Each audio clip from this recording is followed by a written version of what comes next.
Hey guys, welcome back. It is Voxtrot from Castle Clash for iOS, coming from the guild Hooah. You should check us out. We are now a top 10 guild on iOS, so a lot of great people, good communication online. Check it out. So anyways, we're going to jump right here into E and just show you kind of how this works. Personally, in my opinion, E is a lot easier than Wave D because there's a lot less griffins. And not having to deal with those kind of wiping out your towers really quick makes it really easy.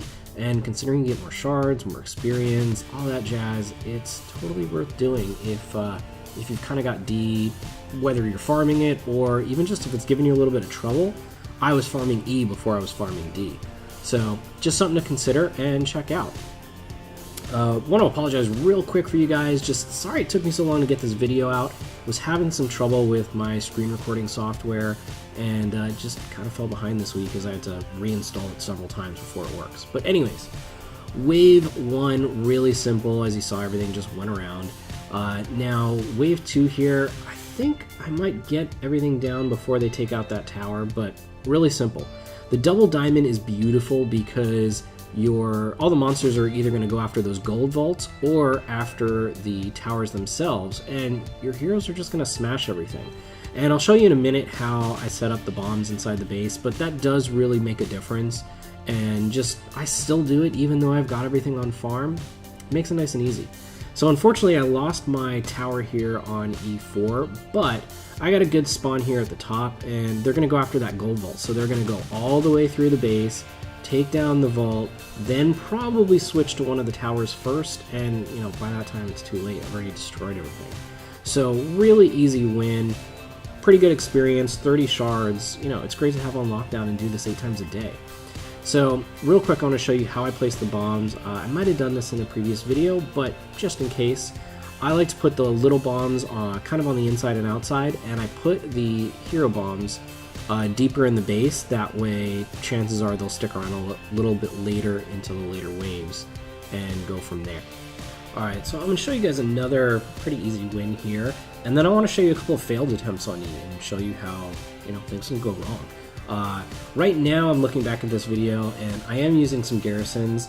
I think I just felt like I needed the extra power. Just the shards are really great and I didn't want to risk losing, as my heroes were a little bit lower here, so that guaranteed a win for me. And now I farm it without garrisons, or I put people in there if I'm trying to level them. But same kind of thing here. E1, they'll generally go through and wipe the base. If you've got anything remaining afterwards, you're just a little bit lucky in that you'll have a couple of minutes to keep poking at the monsters and bring them down a little bit more, make some of the other waves a little bit easier, but you're kind of just looking to get rid of it and start letting your heroes dominate in the middle, which is exactly what's going to happen. Again, just so you guys can see, it's a little tough to tell. I put my druid in the top left, Thunder God in the middle because he's really the hero of HBM monsters. I mean, he just dominates. Pumpkin Duke's in the bottom left, Paladin's in the bottom right, and I've got the Succubus up top, which I've actually taken her out of the rotation now. And replace her with Spirit Mage now that I've got Spirit Mage. So really cool stuff. Once again, heroes just annihilate everything. E4 looking pretty good here. I think we'll keep this tower up. Let's see how we do. It all kind of depends on procs from Thunder God, and we're good. So nice and easy.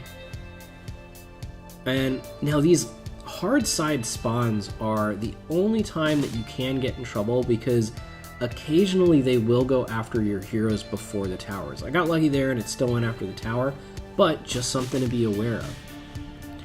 Alright, so now that we have seen some wins, I want to show you guys a loss and just kind of show you how sometimes bad luck can, change your fate. And, don't get totally discouraged if you fail like your first time or something. Pay attention to the spawns and see how it goes. Again, you saw how I placed my bombs there. And what happens here is I kind of get hammered with a couple of top spawns, I believe, and, it's just bad luck. We see here, first wave, once again, just going to come through, cruise around, and I'm trying to see here, it looks like my heroes took some damage early on, which is really unusual. Yeah, if you look at Succubus, she's almost dead. and she kind of popped out there a little bit. Since this run, as you can see, just around those corners there in the kind of center of the screen, where I put that V on the outside, I've since moved those buildings further out, because what was happening was the heroes were getting drawn out, just like I talked about in my D video. And that's something that's really dangerous, because you've got to keep your heroes alive, especially when the dino comes. It's really vital. So if you look here, I've lost Druid and Succubus. I'm screwed at this point, but let's see how it finishes out. Lose the tower down there. Thunder God barely makes it out alive, and then I get the worst possible spawn coming up here to the top, and they're just going to bring down that tower pretty quickly, go after my heroes, and embarrassing loss. But that's just how it is, bad spawns.